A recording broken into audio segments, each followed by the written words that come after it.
네, 오늘 이 시간 우리가 함께 나눌 하나님 말씀은 누가복음 19장 1절부터 10절까지 기록되어 있는 본문의 말씀입니다. 오늘 말씀에는 우리에게 익숙한 삭개오라고 하는 인물이 등장을 하고 있습니다. 삭개오는 오늘 말씀에 기록된 바와 같이 여리고라고 하는 도시의 세리장이었으며 키가 작은 인물이었습니다. 오늘날 작년 성도들보다는 어쩌면 주일학교 친구들에게 더 잘 알려져 있고 익숙한 이 삭개오라는 인물을 통해 우리 주님께서 오늘 이 시간 우리에게 들려주시고자 하는 가르침의 내용은 무엇인지를 함께 나누고 주님의 사랑과 은혜를 다시 한번 마음 가운데 새기는 복된 시간이 되기를 바라겠습니다. 오늘 말씀의 내용을 살펴보기에 앞서서 오늘 말씀의 배경이 되는 몇 가지 사실에 대해서 먼저 함께 나누고 본문 말씀의 내용을 함께 또 살펴보고자 합니다. 먼저 오늘 본문 말씀의 배경이 되는 여리고라고 하는 지역은 당시 국경에 위치한 자리였습니다. 도시였습니다. 그렇기에 그곳에는 세관이 있는 몇 안 되는 도시 가운데 한 곳이었던 것입니다. 그리고 이스라엘에서 가장 비옥한 지역 가운데 한 곳이었으며 그러한 여러 가지 이유들로 인해 당시 팔레스타인 지역 가운데 가장 부유한 도시들 가운데 한 곳이 바로 이 여리고라는 지역이었습니다. 그리고 당시 로마는 자신들이 정복한 곳에서의 세금을 걷는 일을 다른 이들에게 위탁을 하였는데 그렇게 세금 걷는 일을 위탁할 때 그 권한을 공개 입찰을 통해 부여를 하였습니다. 여러 사람들 가운데 가장 많은 액수의 세금을 걷겠다라고 이야기한 사람에게 그 도시의 세금을 징수할 수 있는 권한을 부여하였다라는 것입니다.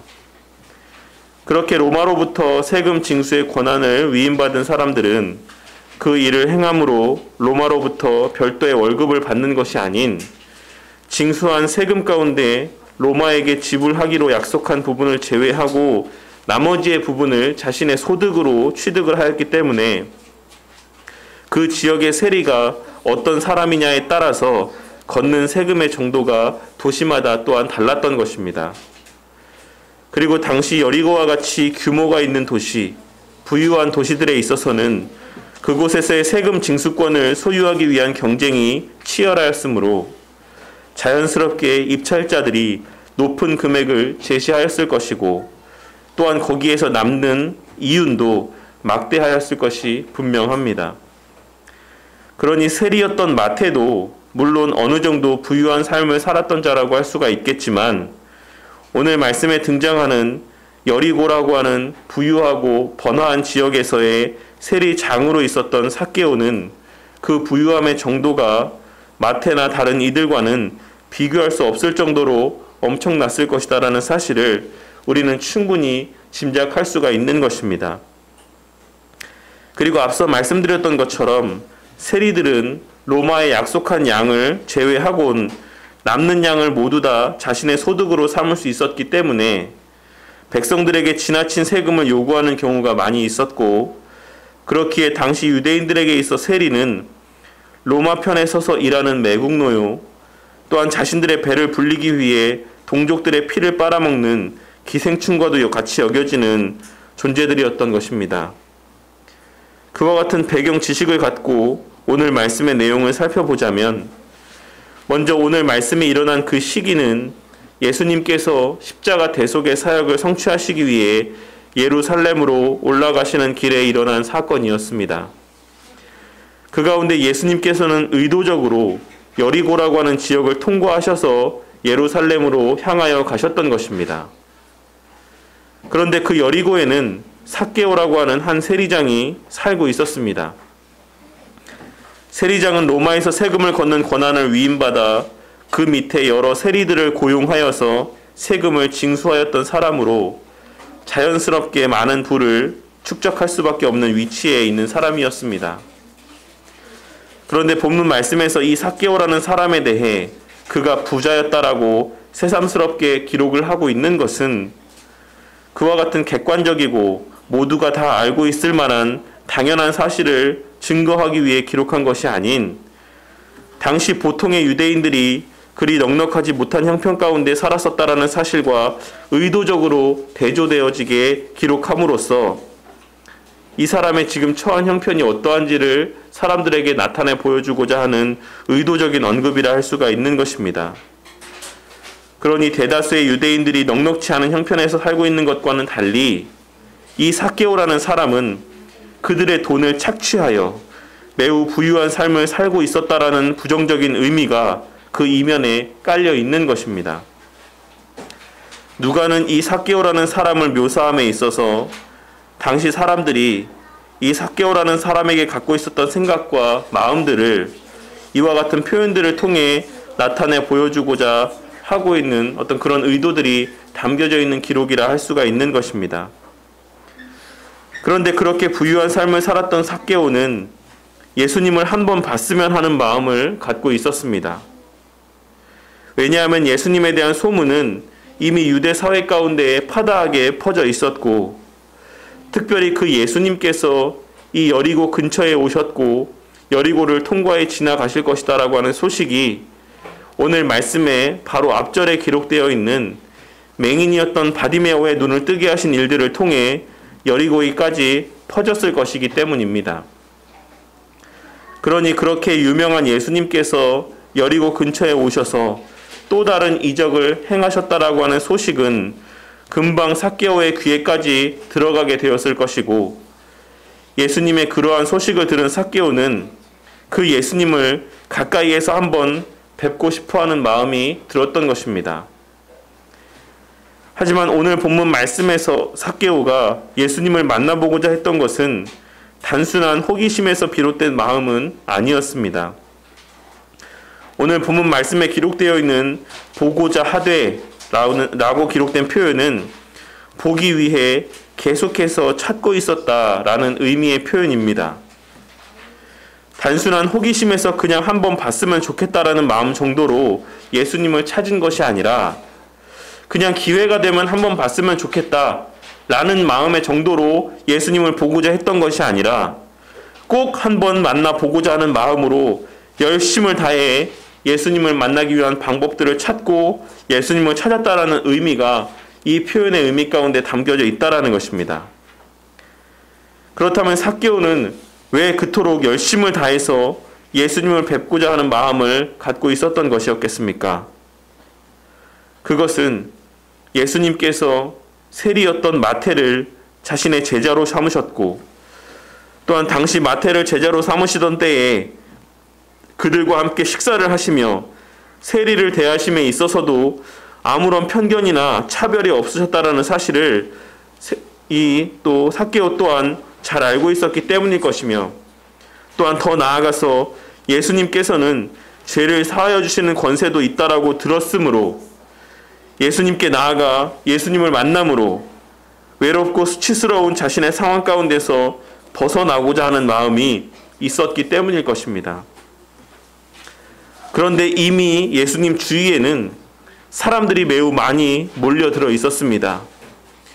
그리하여 키가 작았던 삭개오는 예수님 곁으로 나아갈 수가 없었습니다. 또한 당시 삭개오에 대하여 부정적인 인식을 갖고 있었던 사람들이 예수님을 향해 나아가는 그 길을 터주지도 않았을 것이므로 이 삭개오에게 있어서 예수님을 볼 수 있는 다른 방법은 존재하지 않았던 것입니다. 그래서 그는 어쩔 수 없이 근처에 눈에 보이던 돌 무화과 나무에 올라가서 예수님을 보게 될 수밖에 없었던 것입니다. 그런데 지금까지는 삭개오가 주체가 되어서 예수님을 보기 위해 애쓰는 모습이 기록되어 있었는데 5절 말씀해 보시면 이제는 오히려 예수님께서 삭개오를 바라보시며 내려오라고 말씀하고 있으신 장면이 기록되어 있는 것을 발견할 수가 있습니다. 우리는 이 말씀의 내용을 통해 우리 신앙에 있어 우리가 잘 알고 있는 한 가지 중요한 사실을 확인할 수가 있습니다. 그것은 바로 우리는 우리가 예수님을 만나고자 말씀을 보고 기도하는 것이다라고 생각을 하지만 실상은 주님께서 우리를 만나주시기 위해 말씀을 보게 하시고 기도를 하게 하시는 것이다라는 사실입니다. 오늘 본문 말씀에서 삭개오는 자신이 예수님을 보기 위해 나무에까지 올라가서 그 예수님을 보게 된 것이다라고 생각했을지 모르지만 실제로는 예수님께서 삭개오를 만나시기 위해 의도적으로 여리고를 통과하여 삭개오가 쉽게 접근할 수 있는 지역을 통과해 가셨던 것이고, 그러한 과정에서 삭개오가 나무에 올라갔을 때 그를 바라보시며 속히 내려오라 말씀해 주셨던 것입니다. 그처럼 우리의 신앙의 삶 가운데 우리는 우리가 예배를 드리고 우리가 기도를 하고 우리가 말씀을 보는 것이다라고 생각을 하지만 실제로는 우리 주님께서 우리로 하여금 예배를 드릴 수 있게 해주시는 것이고, 기도를 하고 말씀을 볼 수 있는 여건과 마음들을 허락해 주시는 것이라는 사실을 우리는 잊지 말아야지만 되는 것입니다. 우리는 그처럼 주님께서 우리에게 주님을 만날 기회를 주시는 그 은혜 가운데 늘 감사함 가운데 살아가야지만 되는 것이지, 우리의 행위를 하나님 앞에서의 공로로 여기며 살아가서는 안 된다라는 것입니다. 다시 본문의 말씀으로 돌아와서 예수님께서는 그 누구도 삭개오의 이름을 알려주지 않았음에도 불구하고 친히 삭개오의 이름을 부르시며 나무에서 내려오라 부르고 있으신 것을 확인할 수가 있습니다. 이는 예수님의 신적인 전지성을 나타내 보여주는 것인 동시에 예수님의 우리를 향한 사랑을 또한 나타내 보여주는 것이라 할 수가 있습니다. 예수님께서는 일반적인 호칭으로 삭개오를 부르실 수도 있었고, 혹은 아무런 호칭도 없이 그저 내려오라고만 말씀하실 수도 있으셨지만, 삭개오의 간절한 마음을 잘 알고 있으신 예수님께서는 의도적으로 다정하게 그의 이름을 모든 이들 앞에서 부르시며 속히 내려오라고 말씀을 하고 있으신 것입니다. 그리고 예수님의 그 부르심과 오늘 삭개오의 집에 머물러야겠다라고 하는 말씀을 들은 삭개오는 급히 내려와 즐거워하며 예수님을 영접했다라고 본문 말씀은 기록하고 있습니다. 우리는 기쁨과 즐거움 가운데 예수님을 영접하는 삭개오의 모습에서 그가 예수님과의 만남을 얼마나 간절히 사모하였는지를 확인할 수가 있을 것이며, 앞서 말씀드렸던 것처럼 삭개오의 예수님과 만나고 싶었던 마음이 그저 단순한 호기심에서가 아니었다라는 사실 또한 확인할 수가 있는 것입니다. 그러자 예수님의 그와 같은 말씀을 들은 삭개오뿐만 아니라 그 주변에 모여있던 자들 또한 매우 놀라게 되었습니다. 왜냐하면 세리도 유대 사회 안에서 죄인으로 여겨지는 대표적인 인물들 가운데 하나였는데, 그 세리들 가운데 장이었던 삭개오의 집에 들어가서 머물겠다라고 하시는 그 말씀이 당시 유대인들의 마음 가운데는 쉽게 받아들여지지 않는 말씀이었기 때문입니다. 그리하여 그들은 본문에서의 수군거리다라고 번역된 표현에서와 같이 계속해서 투덜거리고 불평을 하였던 것입니다. 하지만 삭개오는 그러한 무리들 앞에서 그의 변화된 모습을 증거하고 있습니다. 그는 지금 예수님과 사람들 앞에서 두 가지 사실을 선언하고 있는데, 하나는 자신의 소유의 절반을 가난한 자들에게 나누어 주겠다는 것과, 또 하나는 다른 이의 것들 가운데 불법적으로 취득한 것이 있다라고 하면 그 취득한 것의 4배를 갚겠다라는 것이었습니다. 그 가운데 두 번째 결단과 다짐은 당시 율법이 요구하는 것보다 더 엄한 기준을 적용한 것이라고 할 수가 있습니다. 레위기 6장 5절 말씀해 보시면 그 거짓 맹세한 모든 물건을 돌려보내되 곧 그 본래 물건의 5분의 1을 더하여 돌려보낼 것이니 그 죄가 드러나는 날에 그 임자에게 줄 것이요 라고 기록이 되어 있고, 민수기 5장 7절 말씀에는 그 지은 죄를 자복하고 그 죄값을 온전히 갚되 5분의 1을 더하여 그가 죄를 지었던 그 사람에게 돌려줄 것이요 라고 기록이 되어 있습니다. 본래 율법에 기록된 바에 따르면 만일 삭개오가 남의 것 가운데 속여서 취득한 것이 있다라고 하면 그는 그 취득한 것에 5분의 1만 더해서 갚으면 되는 것이었습니다. 하지만 그는 지금 출애굽기 22장 1절에 기록된 사람이 소나 양을 도둑질하여 잡거나 팔면 그는 소 한 마리에 소 5마리로 갚고 양 한 마리에 양 4마리로 갚을지니라 라고 하는 계명의 말씀, 즉 남의 것을 도둑질했을 때에 적용되는 정도의 기준을 스스로 자신에게 적용을 하고 있는 것입니다. 이는 삭개오가 지금 예수님과 사람들 앞에서 자신 스스로를 도둑이라고 고백을 하고 용서를 구하고 있는 것이라 할 수가 있는 것입니다.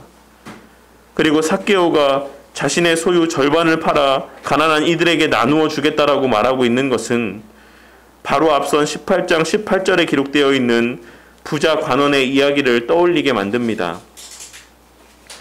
예수님께서는 본서 18장 27절 말씀에서 무릇 사람이 할 수 없는 것, 즉 부자가 하나님의 백성이 되고 하나님을 믿게 되는 것은 하나님은 하실 수 있는 일이다 라고 하신 그 말씀의 실제를 이 삭개오라는 인물의 모습을 통해 친히 사람들 앞에 나타내 보여주시고 증거하고 있으신 것입니다.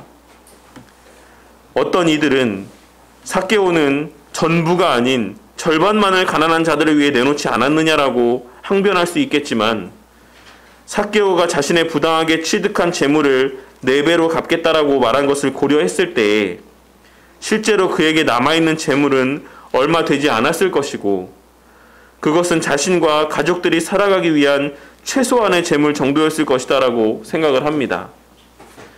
앞선 부자 관원은 재물을 팔아 가난한 자들에게 나누어 주라 예수님께서 말씀하셨을 때 시도조차 하지 아니하고 돌아섰지만 삭개오는 자신이 할 수 있는 실질적인 최선을 다해 먼저 가난한 자들에게 재산을 나누어 주겠다라고 말하고 있으며 많은 이들 앞에서 자신의 죄인됨을 스스로 인정하고 고백하고 있다라는 점에서 큰 차이가 있는 것이라 할 수가 있는 것입니다. 그러자 예수님께서는 그와 같이 사람들이 보는 앞에서 삭개오와 그 가정의 구원을 선포하여 주셨습니다. 본문에서의 이 사람도 아브라함의 자손이미로다 라는 말씀을 근거로 과거에 어거스틴이나 크리소스톰 그리고 암브로스와 같은 교부들은 이 삭개오가 이방인이었을 것이다라고 주장을 하기도 하지만 이 삭개오라는 이름이 정통 유대인들이 사용하는 이름이라는 것을 염두에 두었을 때 그 의견은 사실 타당한 것이다라고 할 수는 없을 것입니다. 예수님의 이 말씀은 삭개오도 참된 영적 이스라엘 백성, 즉 하나님의 자녀라는 사실을 선언해 주고 있으신 것으로 보는 것이 합당한 해석이라 할 수가 있는 것입니다. 그리고 또 한 가지 우리가 생각해 보아야지만 될 사실은 예수님의 이 구원의 선포가 삭개오 하나의 구원으로 말미암아 그 가족은 절로 구원을 받게 된 것이다라고 말씀하고 있는 것이 아니다라는 것입니다. 이는 구원을 받은 자의 삶은 반드시 그 주변 가운데 선한 영향력을 끼치게 될 수밖에 없는 것이며 그렇기에 앞으로 변화된 삭개오로 말미암아 그 온 가족이 구원받게 될 것임에 대한 확정적 예언의 선포 말씀인 것입니다. 우리는 우리가 미처 간과하고 넘어갈 수 있는 예수님의 이 삭개오 구원에 대한 오늘 구원이 이 집에 이르렀으니 라는 말씀에 담긴 의미를 곰곰이 한번 생각해보고 마음에 깊이 새겨야지만 될 것입니다. 그리고 그 이후에 예수님께서는 본인이 이 땅에 오신 목적을 다시 한번 분명하게 선포하고 있으십니다. 그것은 바로 인자가 온 것은 잃어버린 자를 찾아 구원하려 함이니라는 것이었습니다. 그런데 앞서 삭개오를 가리켜 이 사람도 아브라함의 자손이로다는 말씀에 바로 이어서 인자가 온 것은 잃어버린 자를 찾아 구원하려 함이니라 라고 하신 이 말씀은 사실 당시 그 자리에 함께하고 있었던 유대인들에게 있어서는 매우 충격적인 말로 들렸을 것이 분명합니다. 왜냐하면 당시 유대인들은 아브라함의 자손이 잃어버린 자가 될 수 있다라고 하는 생각을 단 한 번도 해본 적이 없기 때문에 그렇습니다.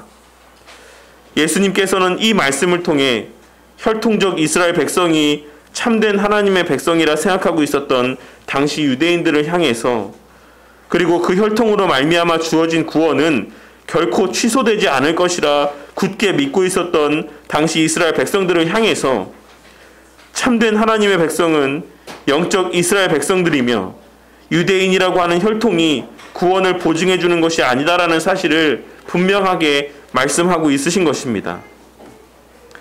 그리고 더 나아가 예수님께서는 이스라엘 백성들만의 메시아로 이 땅에 오신 것이 아니라 온 세계에 존재하는 하나님의 잃어버린 영적 이스라엘 백성들을 다시 찾기 위해 이 땅에 오셨다라고 하는 사실을 오늘 본문의 말씀을 통해 분명하게 선포하고 있으신 것입니다.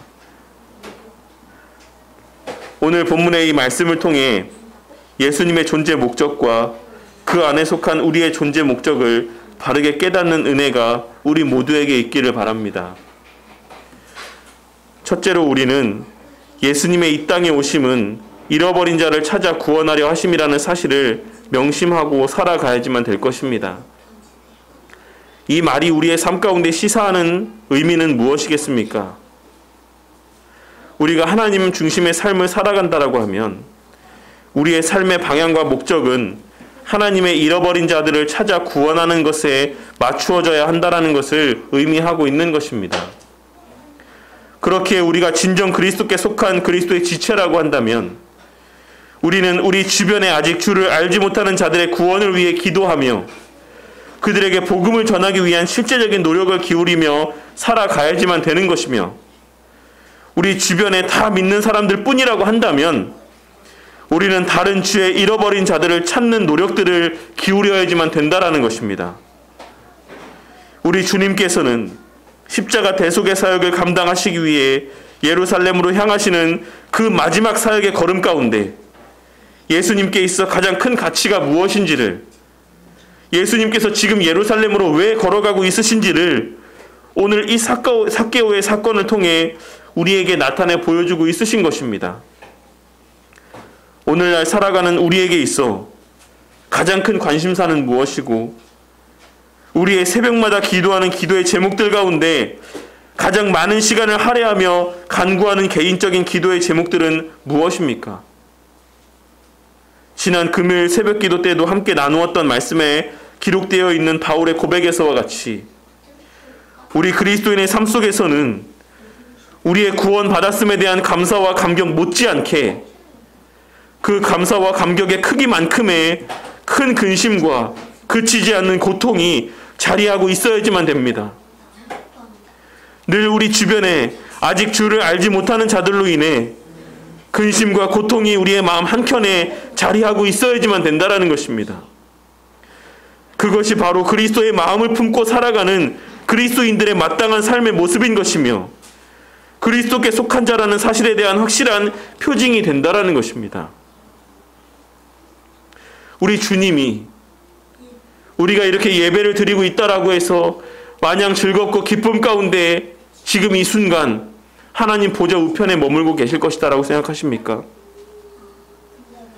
여러 자식들 가운데 밤 늦게까지 집에 들어오지 않는 한 자식 때문에 그 부모가 밤잠을 이루지 못하고 밤새 그 자녀를 기다리듯이 우리 주님께서는 지금 이 순간에도 저 세상을 서성거리며 이 예배의 자리 가운데 발걸음하지 않고 있는 잃어버린 자들 때문에 그 마음에 근심하시고 슬퍼하고 있으시다라는 사실을 우리는 반드시 깨달아야지만 된다라는 것입니다. 이 사실을 명심하고 우리의 이 땅에서의 사는 동안에 그와 같은 우리의 그 근심과 고통 가운데 하나님 앞에 간구하는 우리 모두가 되고, 그리하여 그러한 우리를 통해 증거되어지는 주의 복음의 말씀으로 인해 하나님의 잃어버린 자들이 주님께로 나아오게 되는 선한 역사가 우리 모두의 눈에 풍성하게 목도되어지기를 바라겠습니다. 둘째로 하나님의 자녀에게 있어 가장 큰 만족과 기쁨의 대상은 오직 우리 주 예수 그리스도 뿐이라는 사실을 깨닫고 명심하는 우리 모두가 되어야지만 되겠습니다. 오늘날 특히 최근에 이 사회의 분위기는 정말 돈에 미친 시대를 우리 모두는 살아가고 있는 것 같이 여겨지게 될 때가 많이 있습니다. 벼락거지라고 하는 신조어가 생기고 저마다가 모이면 부동산 이야기, 주식 이야기, 돈 이야기들로 시간이 가는 줄 모르고 최근에 우리나라의 분위기로 인해 재산이 많이 늘어난 이들은 더 많이 늘어나지 못한 것에 대한 아쉬움과 재산에 큰 변동이 있지 않은 이들은 남들이 다 부자가 될 때 자신만 그렇지 않은 것 같아 상대적인 박탈감 가운데 살아가는 것이 오늘날 현실적인 우리의 모습인 것입니다. 우리의 신앙생활 열심히 하는 목적은 부자가 되기 위함이 아닙니다. 우리의 하나님을 향한 열심은 그 대가로 물질의 부요함을 허락받기 위함이 아닌 것입니다. 삭개오는 물론 정확한 비유가 될 수는 없겠지만 오늘날로 치자면 LH공사 안에서도 가장 많은 부동산의 이윤을 남긴 사람 중에 하나라고 쉽게 비유해 볼 수 있을 것이다라고 생각을 합니다. 하지만 그와 같이 많은 부를 소유했던 삭개오에게는 늘 그 삶 속에 채워지지 않는 빈자리가 있었습니다. 오늘날 수많은 사람들이 돈이면 다 된다라고 생각을 하겠지만 하나님의 형상으로 지음받은 우리에게는 결코 물질로는 세상의 것으로는 결코 채워지지 않는 빈자리가 존재한다는 사실을 우리는 명심하고 살아가야지만 되는 것입니다. 왜냐하면 우리 안에 자리하는 그 빈자리는 본래 무한하신 하나님의 자리였기 때문입니다. 그렇기에 무한하신 하나님의 그 빈자리를 대신 채울 수 있는 세상에 그 무엇도 존재하지 않는 것이고 그 하나님의 빈자리를 채울 수도 없는 것이기에 하나님을 만나지 못한 이들은 끊임없이 부족과 갈급함 가운데 살아가게 될 수밖에 없는 것입니다. 우리의 삶에 주어진 모든 환경과 조건들은 그 자체가 우리의 삶에서의 만족이 되기 위해 주어진 것들이 아니라 하나님의 기쁨이 되는 삶을 살기 위한 수단이자 우리를 향한 하나님의 사랑과 배려를 확인해 줄 수 있는 하나의 수단에 불과한 것이라는 사실을 우리는 단 한순간도 잊지 말아야지만 될 것입니다. 제발 물질적인 문제로 환경적인 문제들로 일이 hil비하는 우리 모두가 되지 않기를 바랍니다. 오늘 말씀에서의 삭개오와 같이 주님의 부르심에 대해 기뻐하고 즐거워하는 우리 모두가 되기를 바라겠습니다. 우리 주님께서는 지금 이 순간에도 삭개오에게서와 같이 우리의 그 빈자리를 채워주시기 위해 늘 우리를 찾아오시고 우리를 주목하고 있으시며 우리로 하여금 말씀을 볼 수 있게 하시고 예배를 드릴 수 있게 하시고 기도할 수 있게 우리 가운데 내주하시는 성령 하나님을 통해 우리를 부르고 계신다라는 사실을 깨닫는 우리 모두가 되기를 바라겠습니다. 그리하여 매 순간 그와 같은 우리를 부르시는 성령 하나님의 음성으로 말미암아 기뻐하고 그 예수님의 부르심 앞에 삭개오가 누리고 느끼고 만끽했던 그 즐거움과 기쁨이 우리의 모든 삶 가운데 늘 풍성하기를 바라겠습니다. 우리의 살아가는 삶 속에서 물질이 필요한 것은 부인할 수 없는 사실입니다. 하지만 그 물질이 어디로부터 공급되는 것인지, 그 물질의 참된 주인이 누구시고 그 주권이 누구에게 있는지를 한순간도 잊지 마시는 성도님들이 되시기를 바라겠습니다. 우리에게 주어진 삶 속에서 물질이나 환경에 매여 사는 우리 모두가 되지 않기를 바란다라는 것입니다. 우리에게는 그와 같은 물질이나 세상적인 환경보다 더 큰 가치가 허락되어 있습니다. 우리는 단지 이 땅에서 물질적으로 부족함 없이 사랑하는 이들과 함께 행복하게 살다가 천국에 가기 위해 이 땅에 머물고 있는 것이 아니라 하나님의 잃어버린 자들을 찾아 구원하기 위해 이미 구원받았음에도 불구하고 여전히 죄 많고 고통 많은 이 세상 가운데 머물고 있다라는 사실을 깨닫는 은혜가 있기를 바란다라는 것입니다. 우리 성도님들은 지난 한 주 가운데 무엇에 가장 많은 관심을 쏟고 무엇을 위해 가장 많이 기도하고 애쓰며 수고하는 삶을 사셨습니까? 물질을 위해, 무익하고 무가치한 것들을 위해 하나님의 시간과 하나님이 주신 건강들을 사용하며 지난 한 주의 삶을 살아오셨습니까?